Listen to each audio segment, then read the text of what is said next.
Now, as we see feminist research, what we see that right now, it's in the present times, it has become a legitimate, relevant, and I can say a popular research model also because of the manner in which we use these conventional methodologies, the manner in which we, and also the way we focus on the areas is important.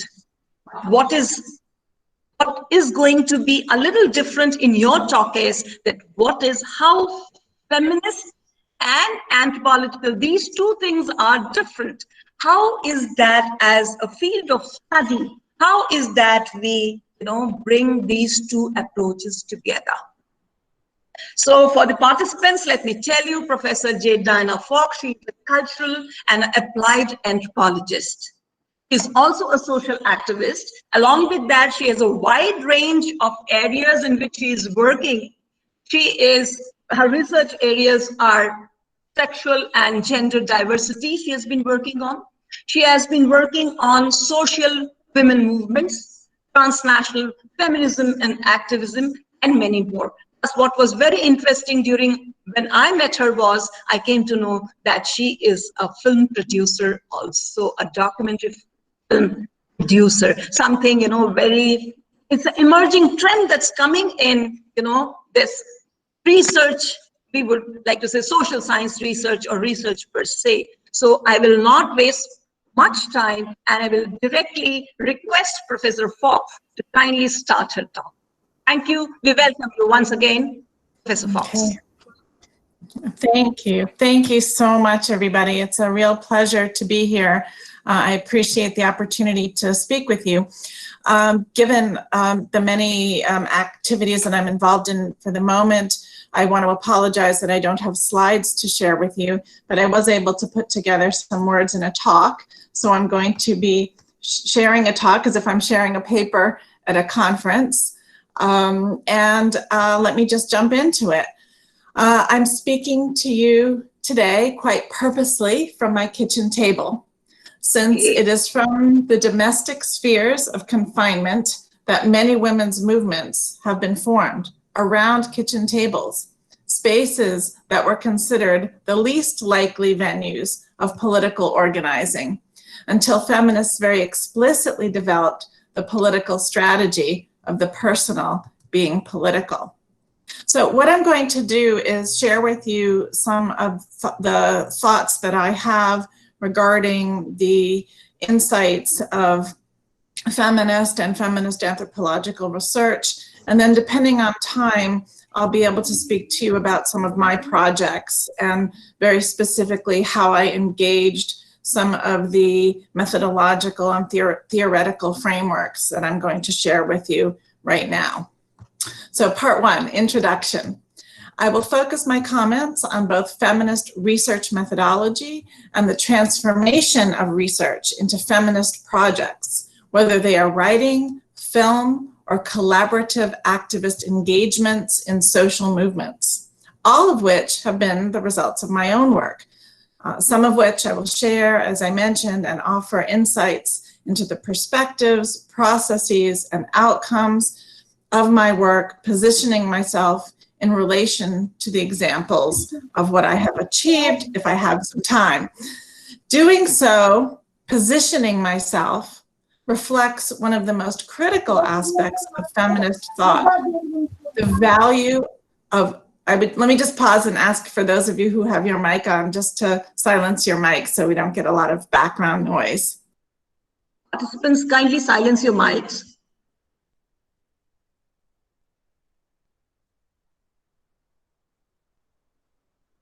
Professor Fox, you're not audible. Oh, I'm sorry. Yes. I'm sorry. Okay, thank you. Okay, back to this. Positioning oneself in relationship to one's research is one of the most critical aspects of feminist thought. The value of lived experience and subjectivity as a pathway to knowledge, along with other ways of knowing, indigenous, for example, multiple cultural ways of knowing, spiritual ways of knowing, beyond masculinist, positivist approaches that have claimed what the feminist anthropologist Donna Haraway has called the God trick, claiming to speak for all from nowhere. Haraway has also noted that radical constructivism, however, that is completely positioning ourselves in a postmodern identity politics, is not enough. It's important, but it's not enough, and has posed the challenge for feminists as having simultaneously to generate an account of historical contingency that faces the partiality of our knowledge, as well as what she calls a no-nonsense commitment to accounts of the real world. That is, the systemic inequalities of power and materiality, of ideology that combine to create measurable outcomes, the impact on basic needs, on opportunities to flourish, on exclusions from the halls of power, or the use of those halls of power to exclude others, the violence that victimizes girls and women, and the violence that women inflict on other women or girls less powerful than they, the fact of gender and sexual diversity, and the ways in which these intertwining systems deny those diversities, seek to punish them, and to reinforce a binary world. These are the measurable realities, and the relationship between these two facets, the world of meaning, interpretation, and perspective that derives from our experiences in relationship to the world of measurable realities, constructed in part by the former, documenting, explaining, transforming. These are the central facets of feminism. So combining these two, the interpretive, the experiential, and the measurable in the systemic inequalities that shape our lives. We can not only resort to radical constructivism, we must also relate it to systemic inequalities. As a cultural anthropologist by training with a specialty in feminist action research, my life experiences, both personal and professional, have shaped my interests and my understanding, building upon one another. And this has been the case for all of us. When I was invited to talk to you, I read a bit, and excuse my pronunciation, I read a bit about Chandraprabha Saikiani, is that how you pronounce it? And her pioneering work in women's education in Assam. That your program is named after her, roots your work in a concrete struggle. Your invitation to me and my brief reading about her expands my understanding of our situated yet common struggles. We have an opportunity and a responsibility now with our communication tools, with our ability to know about ourselves and one another, to harness our situated knowledges toward a true global movement that achieves Haraway's goal of intertwining the systemic realities with deep local constructivism. Part 2, my positionality. I'm a third-generation American. My great-grandparents were refugees. I'm sorry, not my great-grandparents, my grandparents were Jewish refugees from Russia, escaping the pogroms of 1919. Those were attacks on Jewish communities. And both my parents grew up in terribly poor families and were first generation in their families to attend university. My mother became a historian of the women's rights movement in the UK and the US, focusing on the history of women's rights. And as a child, I experienced her involvement in a class action lawsuit when she was not hired for a job as the only woman left behind in a merging of two universities. She sued the university. And I saw as a child that process of harnessing the legal system to try to achieve one's rights. However, she lost. And that was devastating for me as a child to see that struggle. Later on, she was able to collaborate for a number of decades with a Jamaican American historian named Winston Langley. And their collaboration together shaped her understanding of the tension between white and Black women suffragettes of the 19th century in the United States and the slave abolition movement. That understanding allowed me to come to an appreciation of the ways in which identity politics have been part of the struggle for freedom for centuries. For who was it that created those categories? The powerful, the elites, the colonizers, the academics, with access to resources to preserve power and create vast pools of cheap human labor, including academic labor, in service to power. Undoing this requires a radical revision of the academy, and feminists have a central role to play in this process. I began to learn about this process from my father, the first Jewish law professor at Boston College Law School, who advocated for removing crucifixes from classrooms in a Catholic university to create a more inclusive and international learning space where the symbol of one religion didn't preside over all others. My father was an international human rights lawyer who helped to craft the United Nations Convention on the Rights of the Child, and who always used female pronouns when offering general examples to destabilize the assumption of the universal he. As Malala, the well-known Malala, has brought to world attention, fathers who support daughters are key allies in the freedom struggles of girls and women. These and many more facets of my own family and personal experience have shaped my interests and perspectives, including my own interracial marriage, my Black and multiracial children, my ex-husband and now new partner, whose own family is from the Caribbean, and whose mother was a Black lesbian activist and scholar.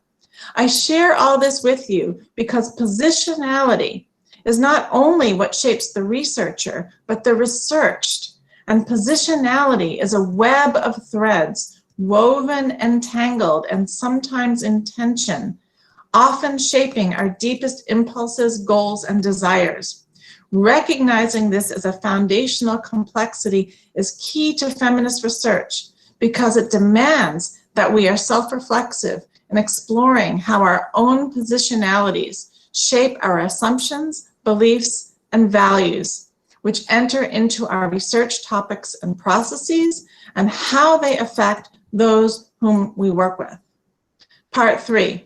Let me now turn to my own discipline of anthropology, weaving in that thread before outlining some very specific approaches to feminist research methodology.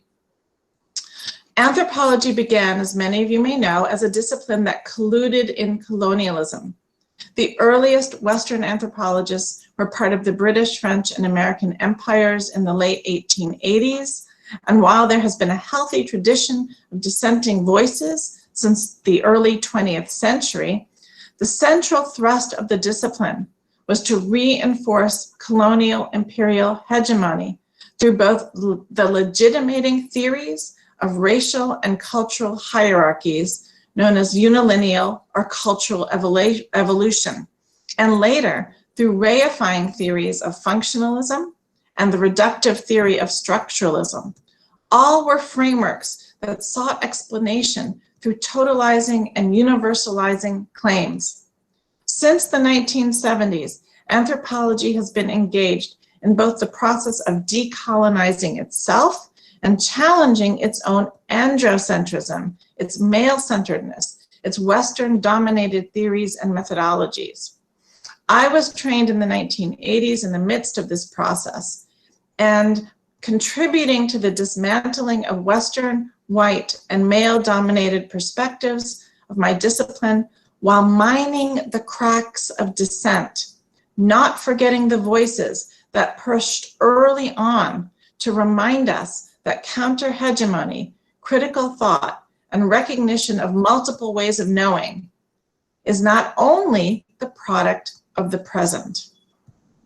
The critiques that coalesced into women's studies as a multidisciplinary field have been undergirded by the two arms of feminism, scholarship and activism. both of which have permeated all disciplines. So even though I hail from anthropology, there have been common threads of feminism that have woven themselves into the multiple disciplines because women's studies is multidisciplinary.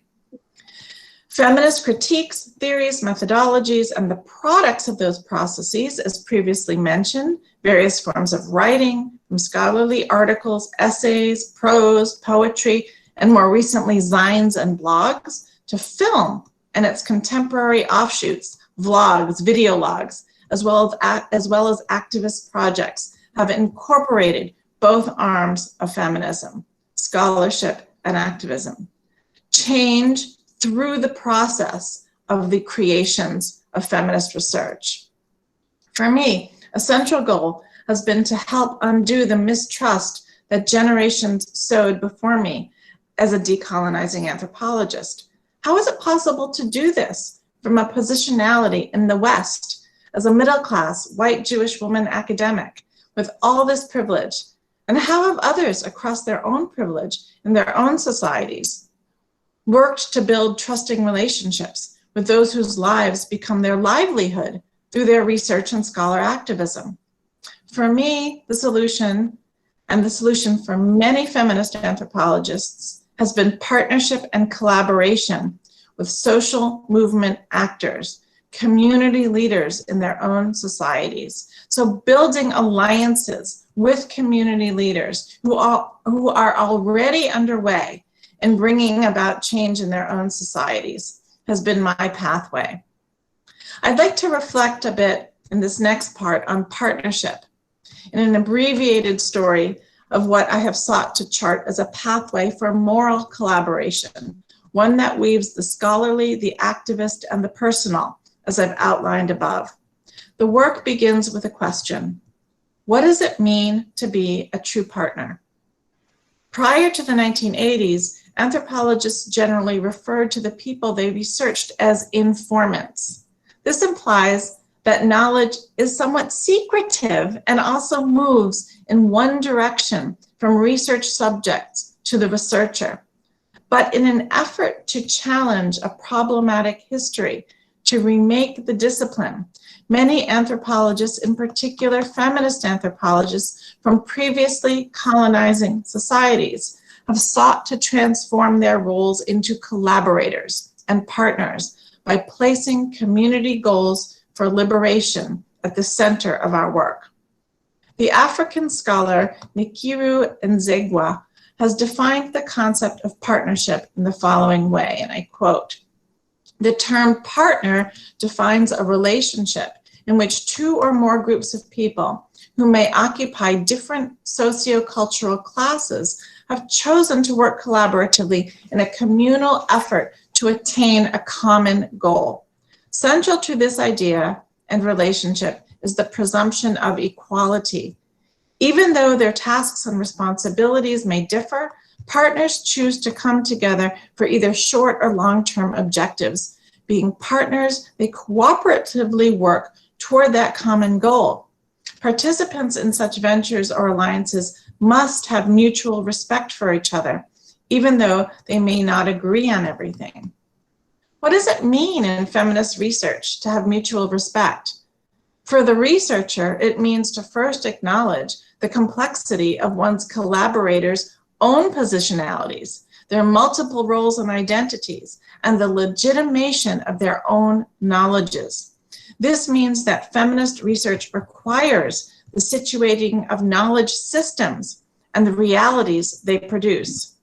This process destabilizes the fixed self-other dichotomy of researcher-researched because it demands cooperation in common goals. However, such cooperation doesn't miraculously do away with material and power imbalances, but it does open doors for exploring ways in which some of these dichotomies are built on assumptions.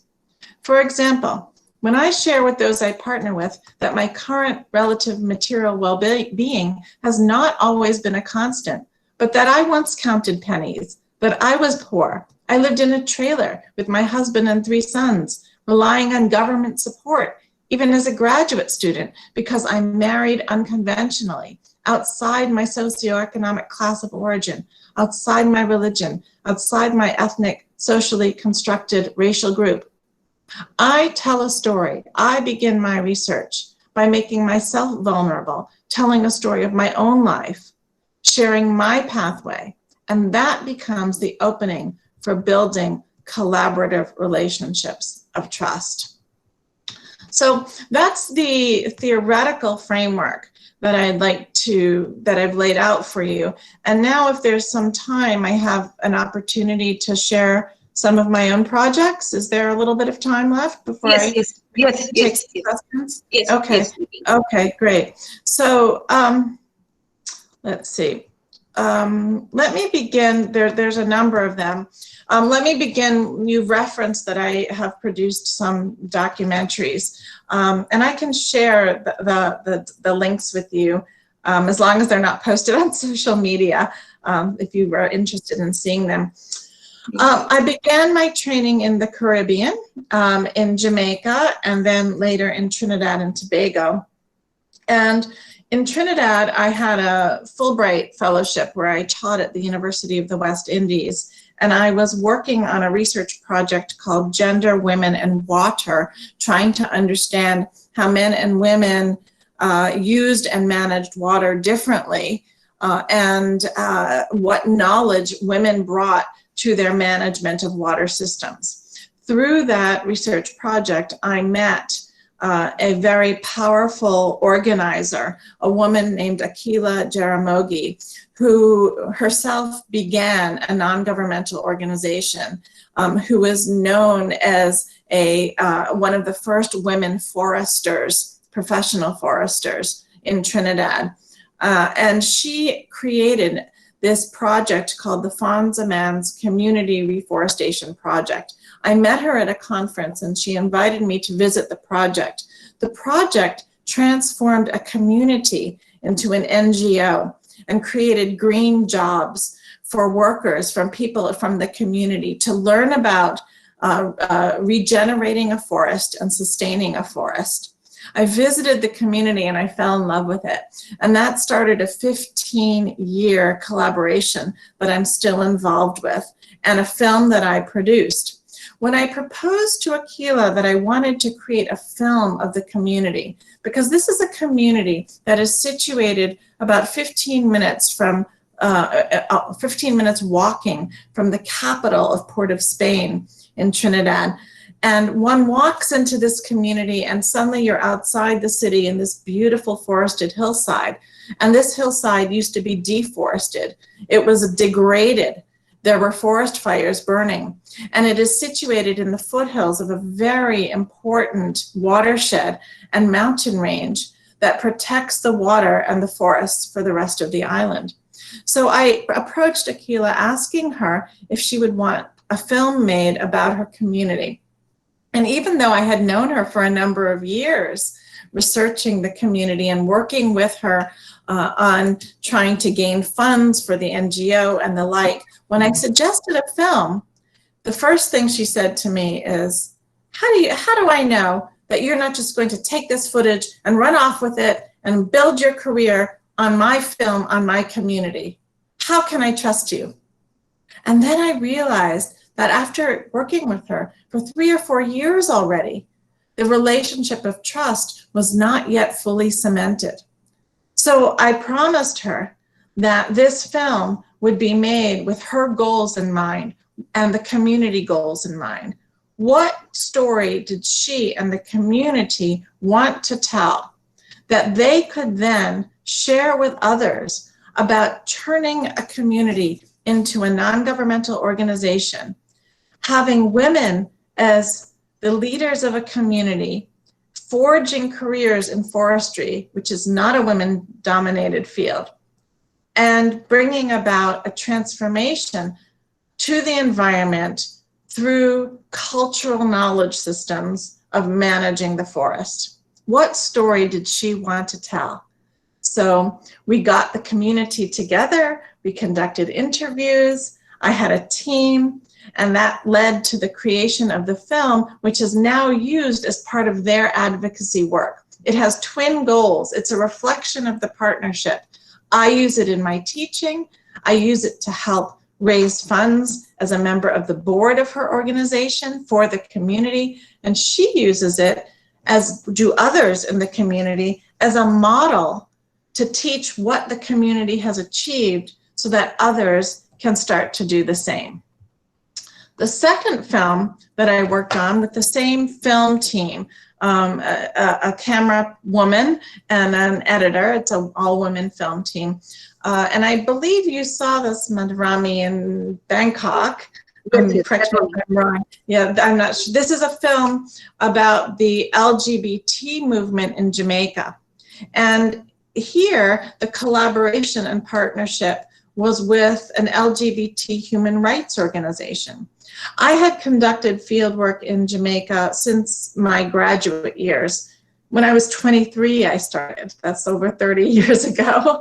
And one of the things that I learned in the process was that gender roles were very divisive. There were a lot of tensions between men and women. And also, there was a significant amount of violence against LGBT people. And I got to a point where I did not want to continue research in that society without somehow contributing to building awareness about the LGBT movement. So that's when I decided to reach out to this organization called JFLAG, the Jamaican Forum for All Lesbians, Sexuals, and Gays, and proposed to them to make a short film in the similar fashion that the previous film had been made, a film that could be used in their own advocacy work to build awareness about LGBT rights in Jamaica, and also one that I could use in my teaching and in my own work. So again, it was the twin goals. How can a project be both useful for researcher and researched as a collaborative endeavor? And interestingly, when I met with the director of the organization, he said the same thing to me that Akila had said to me. How can I trust you? How do I know that you're going to take this knowledge that is our personal knowledge, that puts our lives at stake when we share with you, because we're making ourselves public and visible to a homo and transphobic society? How can I trust you? Well, I shared with him the work that I had done. I proved myself. And what I have found is that with each project, that process of having to prove oneself, of sharing one's background, of making oneself vulnerable, of identifying one's positionality, that is a moral requirement that feminist researchers and feminist ethnographers have to undertake.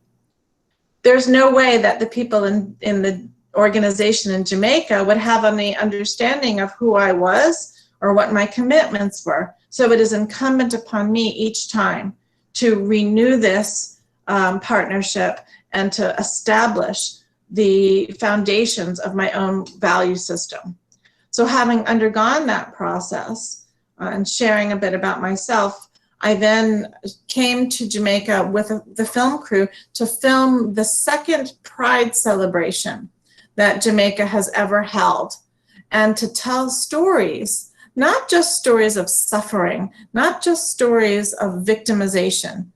The organization asked that the film tell stories of resilience. The film is called Many Loves, One Heart, Stories of Courage and Resilience, to show that Jamaicans are finding ways to make a life. LGBTQ Jamaicans are finding ways to build a life and to live and to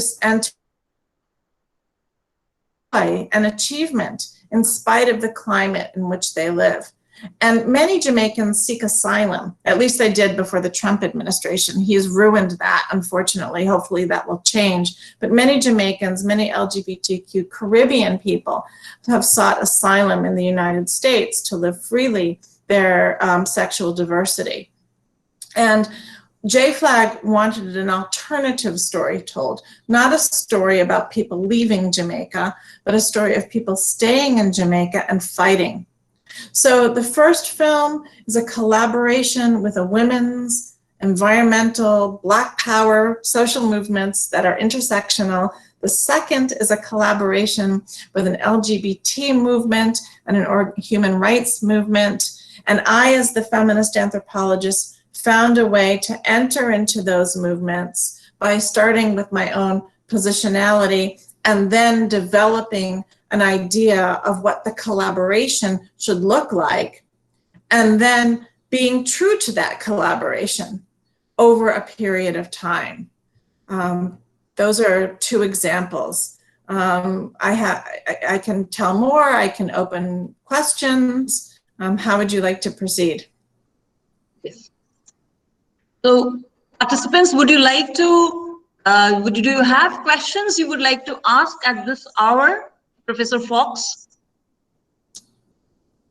I'd love to know about. Hello, ma'am. Yes, hello. Yes. Yeah, myself Purabi. Good evening, ma'am. Good evening. Am I audible? Am I audible? Yes, yes, you are. Yeah, ma'am, as you say, positionality is a very much relevant topic in terms as far as the feminist research is concerned. Ma'am, would you please give some insights about the about on that? Like as a researcher, most of the time, as a female researcher, entry into the field, lived experiences of the female researcher has been different, and the lived experiences of the male researchers also be different.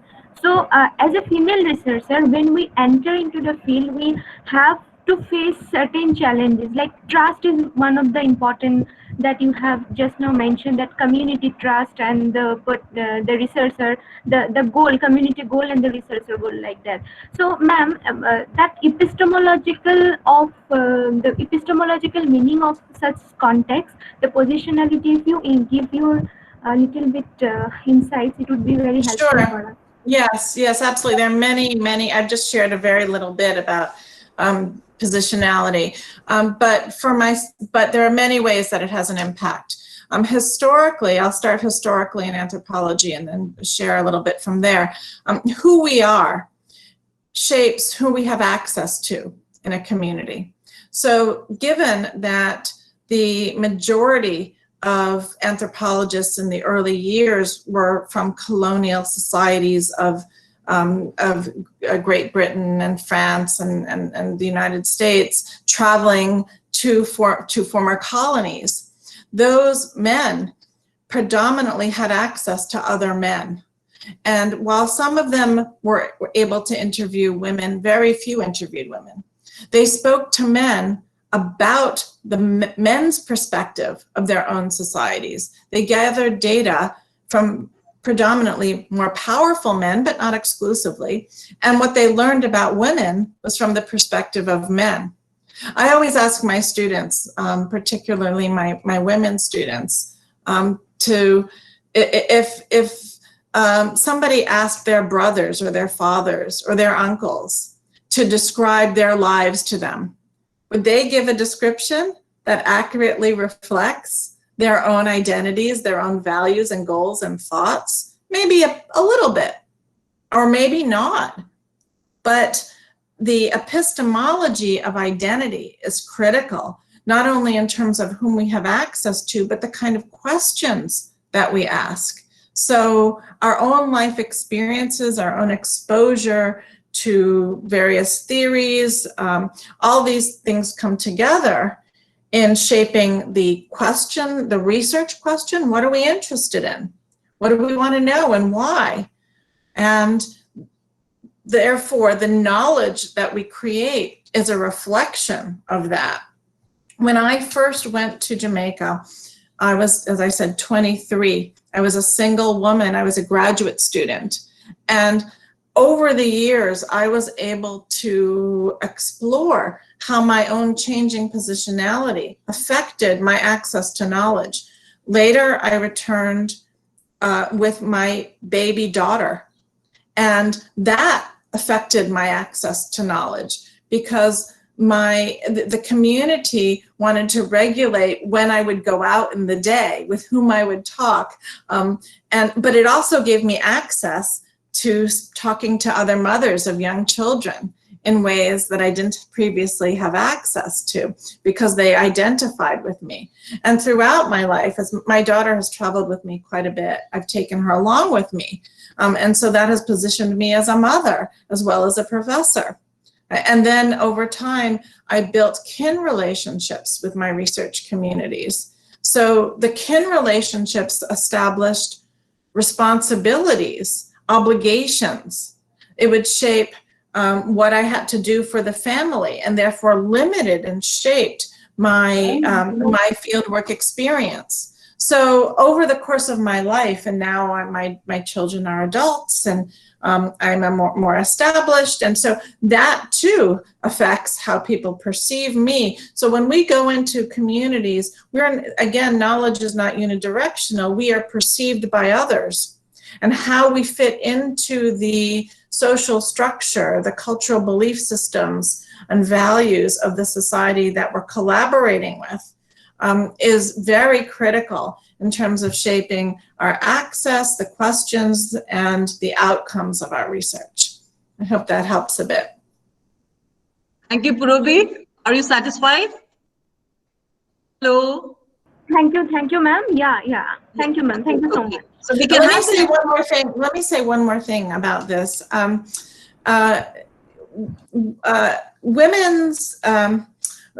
Women's lives are shaped not only by our experiences, just as men's lives are not. We are biocultural beings. Anthropology identifies that we are biocultural beings. That means that our bodies have realities. And the realities of our bodies intersect with the values of the society. So for younger women who are undergoing menstruation, for example, what is the experience of being a researcher who is going through her own bodily transformations? What access to sanitation exists in the communities? How does that access also affect her understanding of the lives of people who are positioned similarly? How does the university help sustain the researcher in the access to resources that the researcher needs? Can I write in my grant application that I need sanitary pads? Not likely. So there are still, the ways in which we are positioned as researchers. How can we travel? Is it safe to travel? Can we conduct research at night in certain neighborhoods? What ability do we have to walk as individuals through certain parts of communities? I had the experience once of being mugged, being attacked in Jamaica early on. I didn't know that I was walking in a place that I shouldn't be walking by myself, and also I stood out with my white skin, and I was younger, and so I was victimized, and that was traumatic for me at the time. But I was told just to continue with my research. So there are also logistical, operational dimensions of our positionality that shape the research process, in addition to that are tied to the epistemological knowledge construction processes as well. Thank you, Professor Fox. Any other question? Can we go to the next question? Professor Fox, we have these research scholars who are midway of their research. Either they have finished or they have just started. And I think this is a very good talk. Maybe it's an informal kind of a talk, but then you have a lot of insights that you can derive from this talk. I request the researchers to kindly put questions to Professor Fox. I'm happy to answer questions. Yes. Hello. Is there any in the chat? I think are there any questions? I'm looking. Am I audible? Yes, you're audible. Good evening, ma'am. I'm Niaz from Nagaon. Good evening, good morning, my time. Okay, it's good morning in your place. So I have a question. It's a very normal question in the academic field to see. You see, even if you're in the 21st century, when it comes to the academic field, the when they say about the anthropological research methodologies and feminist anthropological methodologies, the thing feminist methodology isn't seen in the line of normalcy, and the answers they give when I question them, they say is there is an absence of heteronormity in feminist research. So what do you have to say about it? An absence of heteronormativity? Yes, ma'am. I'm not sure what you mean by that. I think there's a presence of heteronormativity. I think that heteronormativity is, you're saying that LGBT realities dominate? Is that what you're saying? Yes, ma'am. I don't agree with you. Actually, I think that that's taken a while to emerge. While feminist thought has laid the foundation, I think, for queer and the theory, and which has emerged out of it, gender theory has emerged out of feminism. Early feminist researchers were in heterosexual relationships. Many of them actually, in anthropology, we have husband and wife teams, which is very common.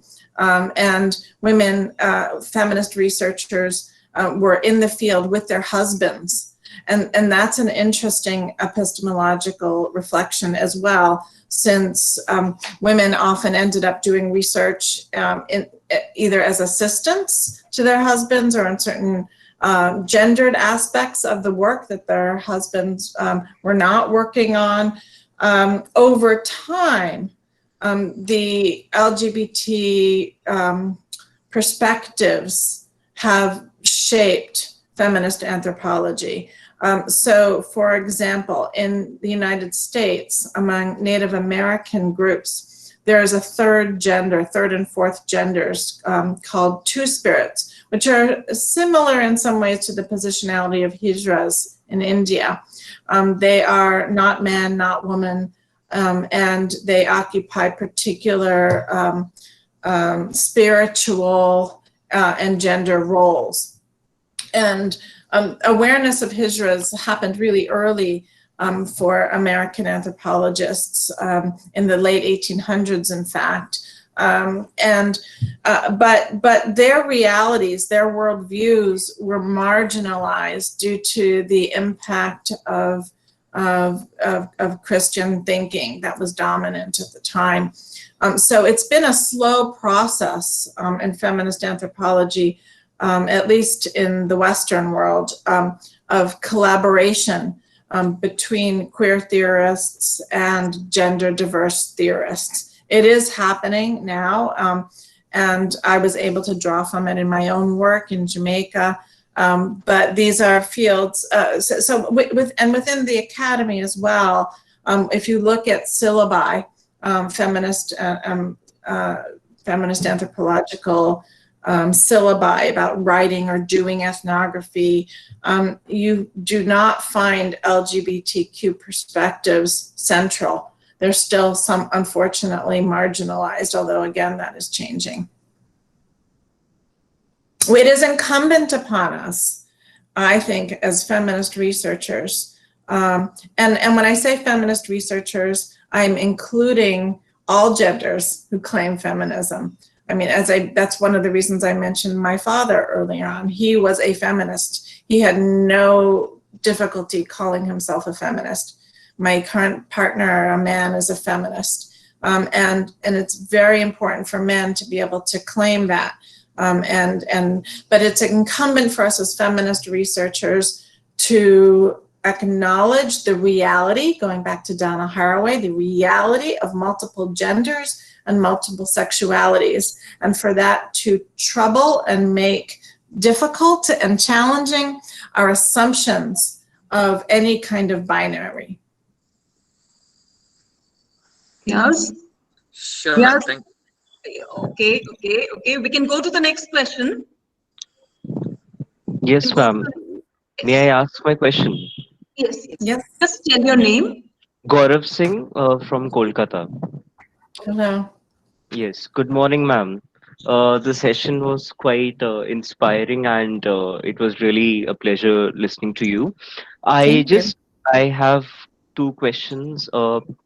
I did my MPhil in Women's Studies, and Mm-hmm. so my parent discipline is English literature, and I also have the NET National Eligibility Test qualification in Women's Studies. But unfortunately, the present situation in women's studies in India is, it's on the brink of marginalization, and the centers are shutting down and everything.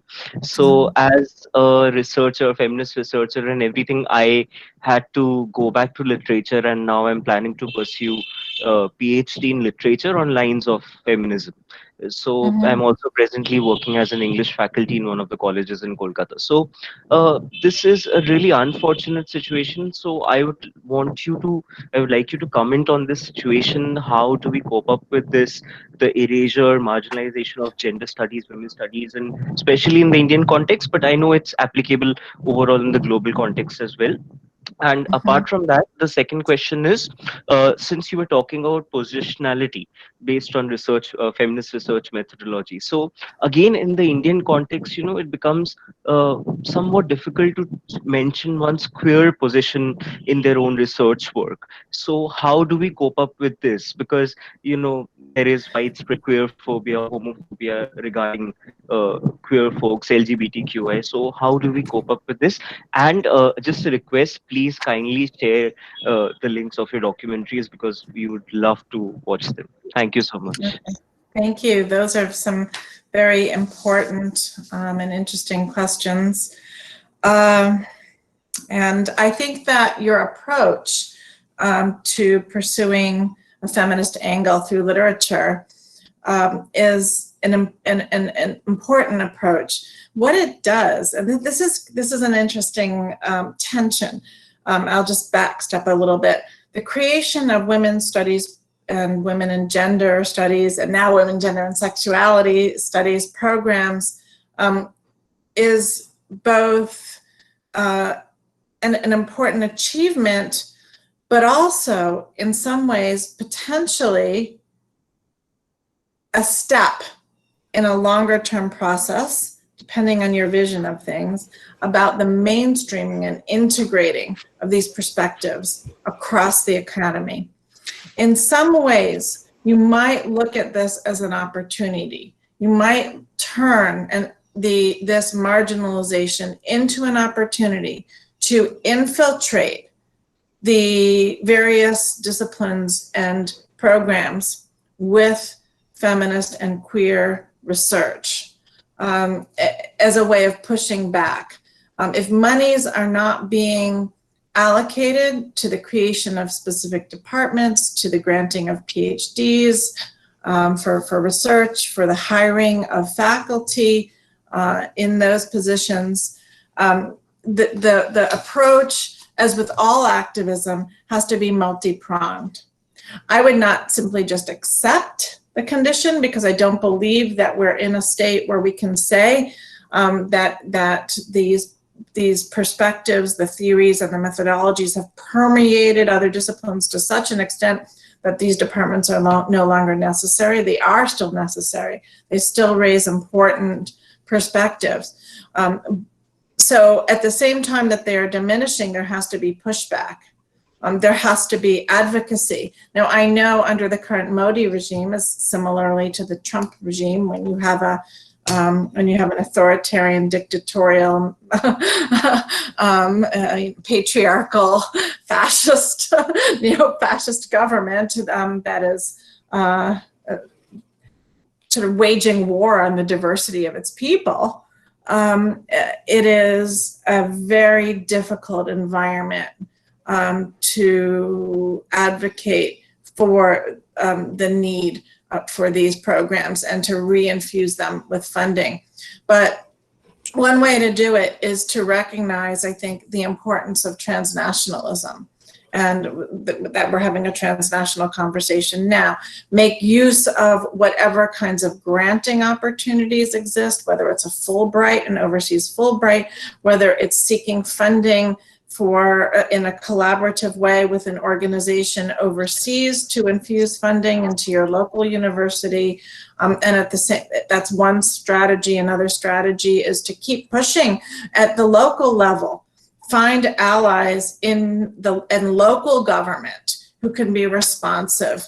Draw on historical examples and achievements to demonstrate how integrating women and queer and gender diverse ideas, and not only ideas but realities in an equitable way into society uplifts the entire society. There's so many examples out there of how, for example, just by way of an example, women, the process of women in development, which led to gender in development, has demonstrated that when women are contributing productive labor, then the whole household is uplifted. The well-being of children, the nutritional needs of children are improved upon.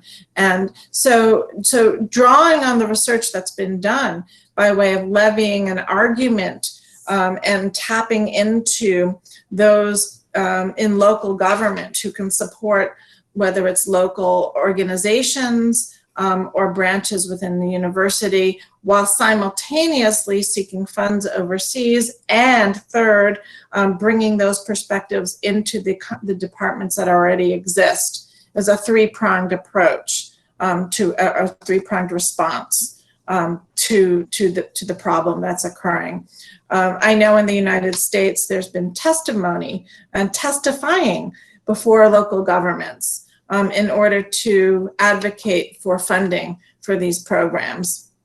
And the pandemic, the COVID pandemic, which is demonstrating the vulnerabilities of society and the impact of those vulnerabilities on the whole, is really underscoring how inequalities have to be addressed in order to uplift everybody.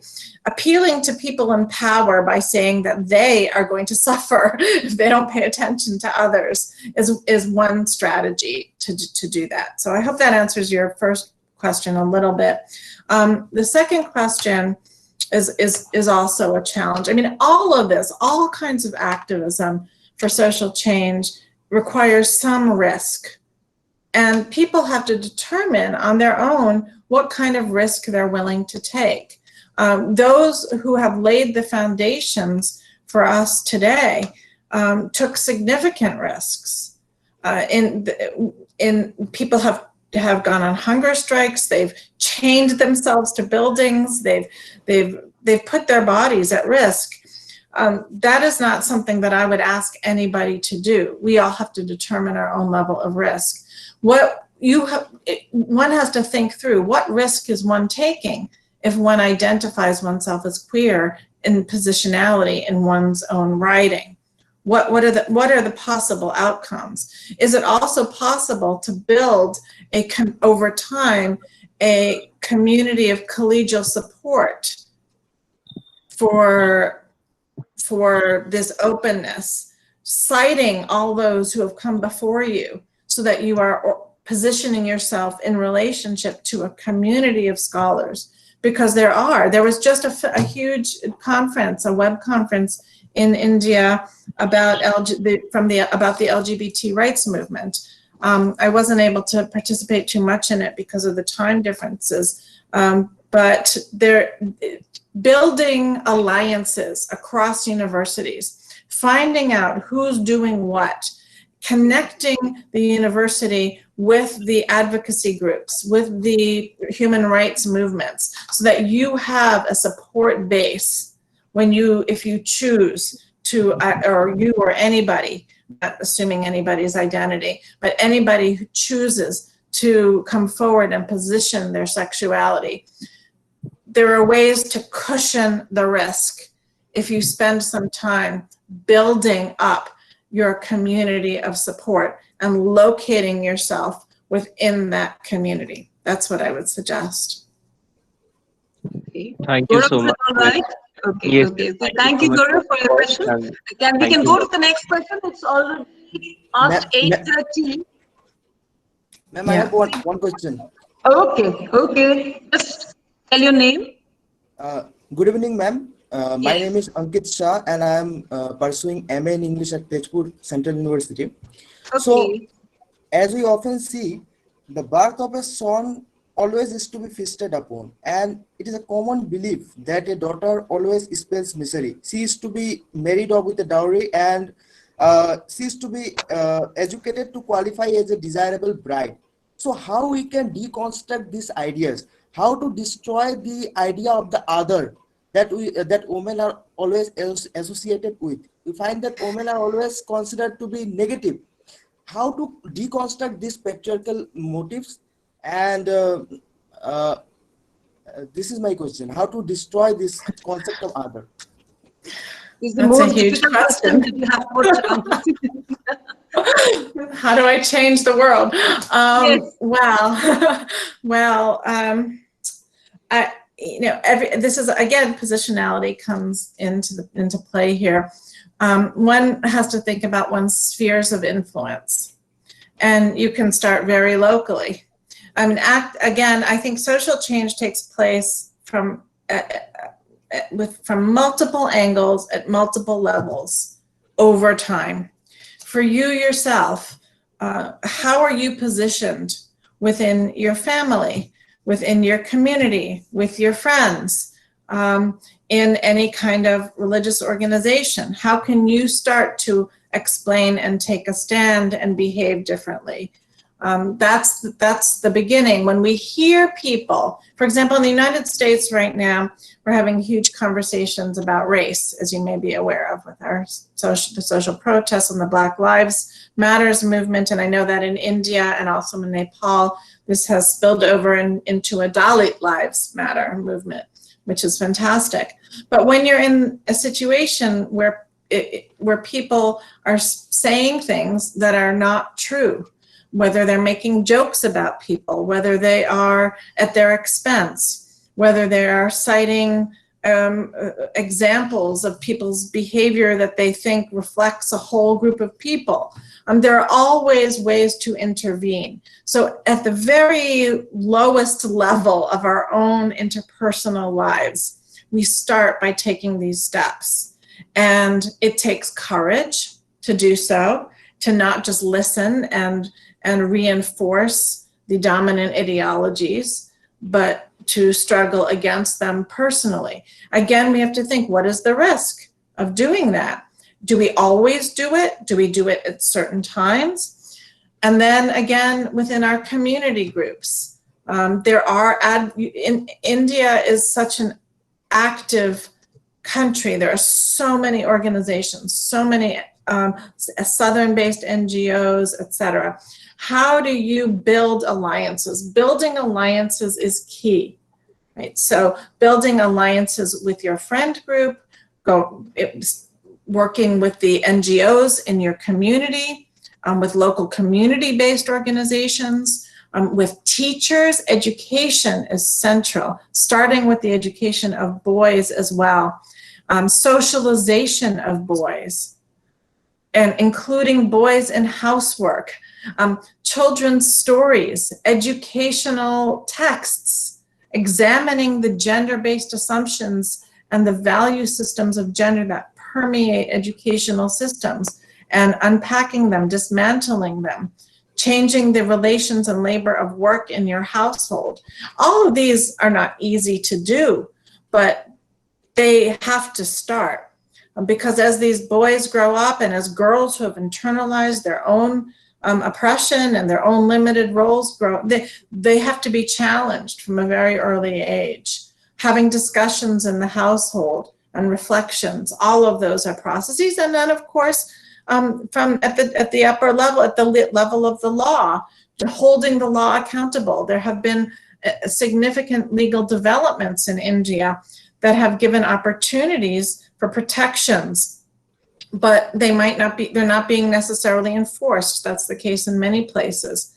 How do you raise funds, for example, so that a woman who is beaten in an act of domestic violence is protected by the laws that exist to protect her, rather than people assuming that that is the right of the husband or father to engage in that behavior, and the police not supporting it, the police not using the law to protect women, but to keeping that as the domain of the personal, the domestic sphere.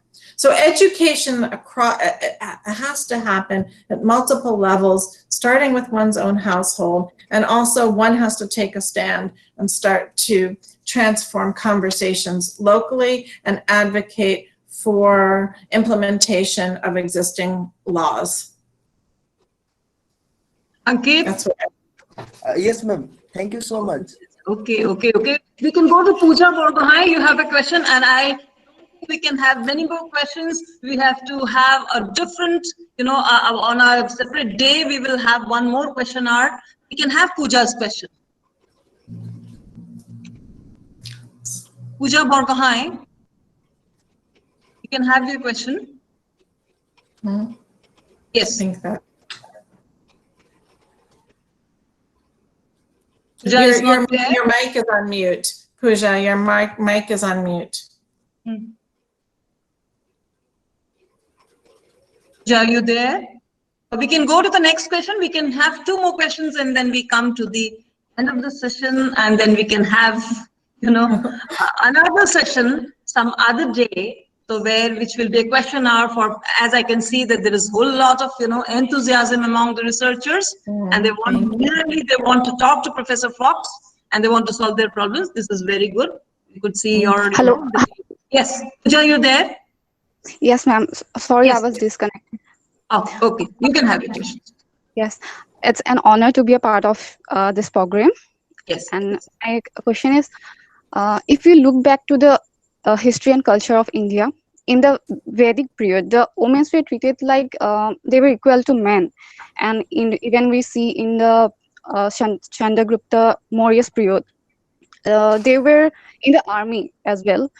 But later on, it turned to be opposite, and women were not treated as they were treated in that period. And we can also see that our parents these days, means in present, they are much more concerned about the dowry they have to give to the what I know they call. Yeah. Hello. Yes. Yes, they are most. The parents are more concerned about the dowry than about their child's education and the price. So, what's your opinion about this? That sounds like the question that I just answered.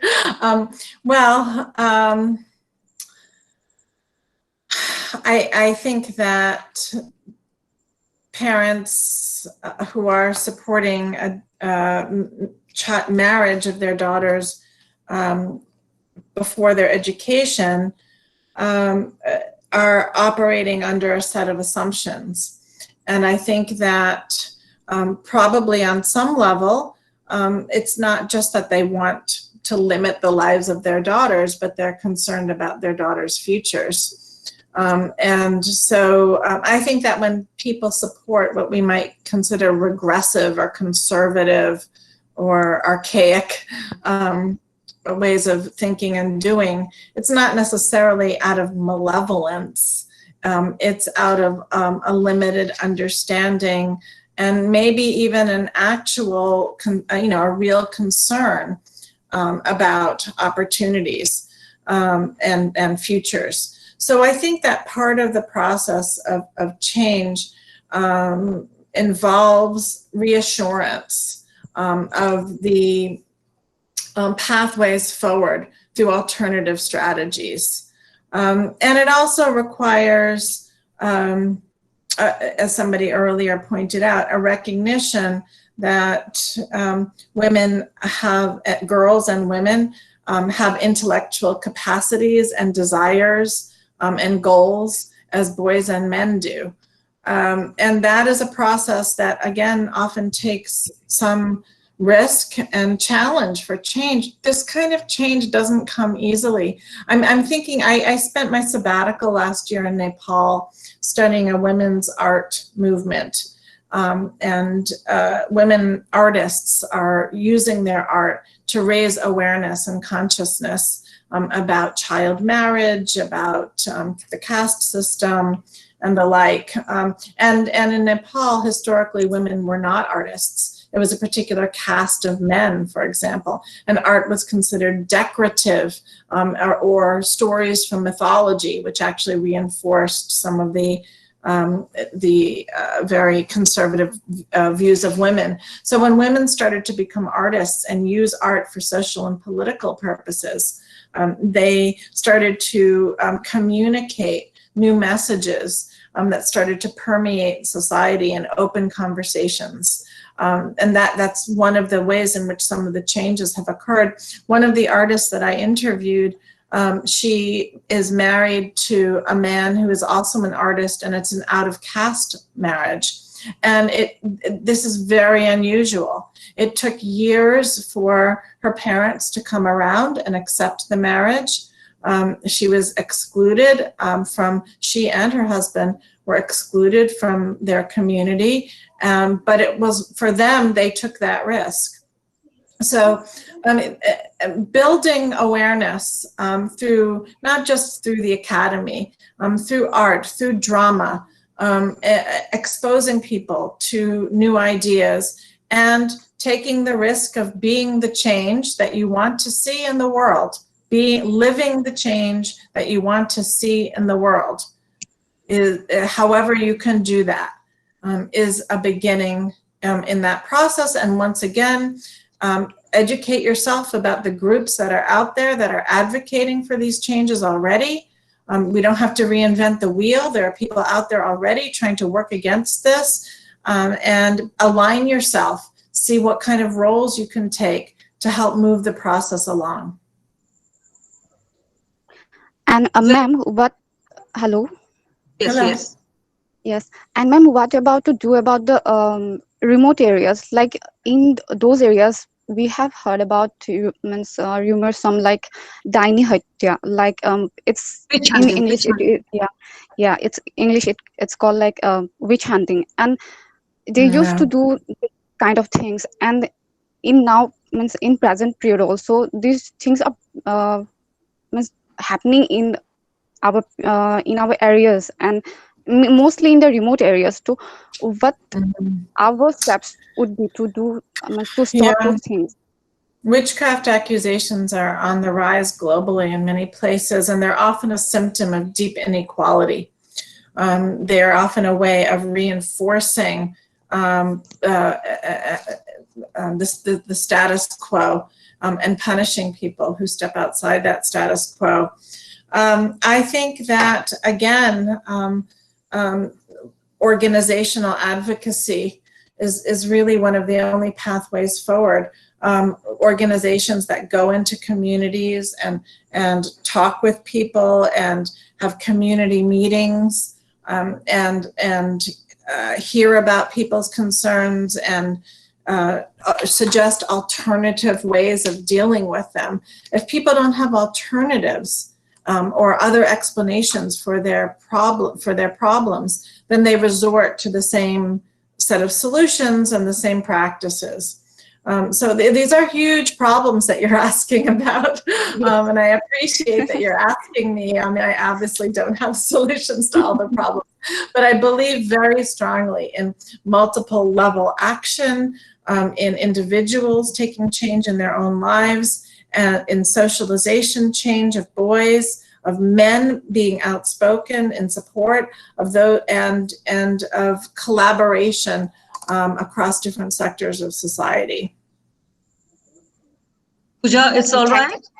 Yes, yes. Yes, I ma'am, think, thank Professor Fox, you. you can see the range of questions that we have right now, and it's not possible for us to run the session longer because, you know, it's going to be 9 here.